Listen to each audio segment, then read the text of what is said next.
लोकसभा चुनाव में अगर बिहार की बात की जाए तो महागठबंधन जो बीजेपी के खिलाफ खड़ा हुआ है, उसकी एक बड़ी उम्मीद हो सकती थी लालू प्रसाद यादव, जो अगर बाहर आकर प्रचार करते हैं। लेकिन लालू प्रसाद यादव की गैर मौजूदगी तमाम नेता गठबंधन के कह रहे हैं कि वो उन्हें खल रही है। लेकिन एक महत्वपूर्ण बात ये हुई है कि लोकसभा चुनाव की मतदान शुरू होने से ठीक पहले एक किताब बाजार में आई है, उनकी आत्मकथा लालू प्रसाद यादव की, जिसमें 3 महत्वपूर्ण बातें लालू प्रसाद यादव ने कही हैं।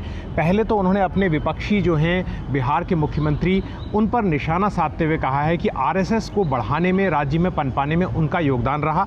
दूसरा, उन्होंने 90 के दशक में जो उबाल आया था और जो मंडल कमीशन को लागू किया गया था, उसको लागू करने का पूरा श्रेय खुद को दिया है और कहा है कि उन्होंने ही वीपी सिंह से जिद की कि इसे लागू किया जाए। और तीसरी बात उन्होंने ये कही है, जो आती रही है सामने, वो ये कि नीतीश कुमार जो हैं वो वापस 6 महीने के भीतर, 2017 में साथ छोड़ने के 6 महीने के भीतर वापस आना चाहते थे लालू प्रसाद यादव के खेमे। मेरे साथ बातचीत करने के लिए अभय कुमार दुबे जी हैं, जाना माना चेहरा, और जिन्होंने न केवल CSDS में हैं बल्कि उन्होंने कई पुस्तकें भी संपादित की हैं, जिसमें लालू की जीवनी भी शामिल है। सर, मैं आपसे पूछना चाहता हूँ, ये पुस्तक जो अभी इस वक्त आई है, आप इसको देखते हैं कि एक राजनीतिक मूव भी है कि जब लालू प्रसाद यादव गैर मौजूद हैं तो उन्होंने इस तरह से प्रकट होने की कोशिश की? देखिए, चुनाव के दौरान या चुनाव से ठीक पहले चाहे कोई किताब छपे या कोई फिल्म बने या कोई वेब सीरियल बने, ये सारे के सारे मैं समझता हूँ एक व्यापक राजनीतिक रणनीति के अंग है। आप भारतीय जनता पार्टी को देखिए, नरेंद्र मोदी के ऊपर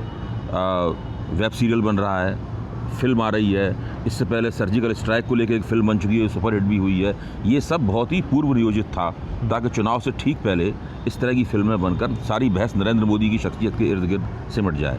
लालू यादव ने बिहार के स्तर पर ये काम किया है, ये किताब निकालकर, चूँकि वो जेल में हैं और चुनाव की प्रक्रिया में सक्रिय रूप से भाग नहीं ले पा रहे हैं, तो मैं समझता हूं कि इसके जरिए वे अपनी उपस्थिति दर्ज करा रहे हैं और विपक्षियों पर और विपक्षियों के ऊपर आक्रमण भी कर रहे हैं, उनकी आलोचनाएं भी सामने आ रही हैं। और जैसा कि हमें पता है, उनके जेल में होने का उनकी पार्टी को और उनके सहयोगी दलों को एक तरह से हमदर्दी का लाभ भी हो रहा है। तो एक तरह से ये अपने ना होने का दोतरफा लाभ लेने की कोशिश है। राइट। दूसरी बात मैं आपसे पूछना चाहता हूँ सर, और ये मेरा आखिरी सवाल है इसमें, ये कि लालू प्रसाद यादव को लेकर आप उनका सबसे बड़ा प्लस और माइनस क्या देखेंगे उनके पूरे राजनीतिक करियर का, खासतौर से जब वो सबसे निर्णायक लड़ाई अभी परिवार की लड़ रहे हैं? देखिए, लालू यादव बिहार के एक ऐसे राजनेता हैं कि सत्ता में हों या सत्ता से बाहर हों, चुनाव जीतें हारें, उनका जनाधार अपनी जगह पर स्थिर रहता है।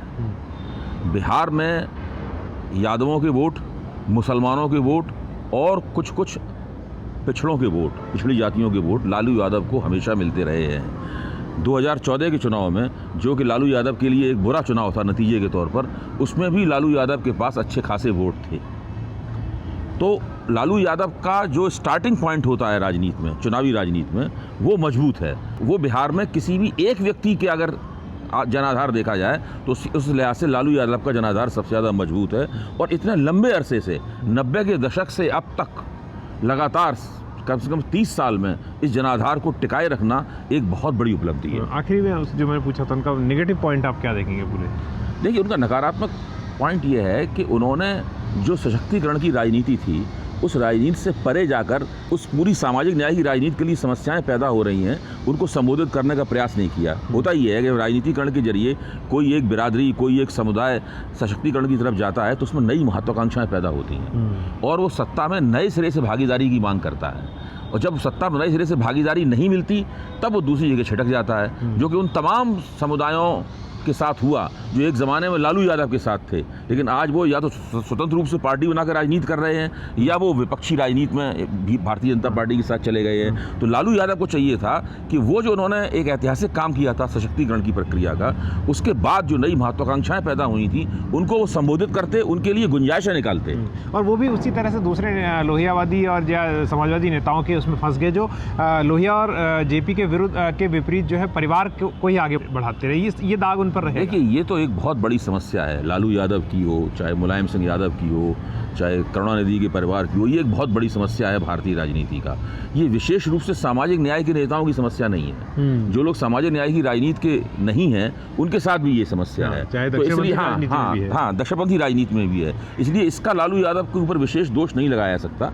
मेरा तो यही मानना है कि जिन छोटी छोटी बिरादरियों पे, समाज के कमज़ोर तबकों को उन्होंने राजनीति में आगे बढ़ाने का काम किया था, उनकी नई महत्वाकांक्षाओं का आकलन करने में वे चूक गए और उनको अपने साथ लगातार जोड़े पाने में असमर्थ रहे।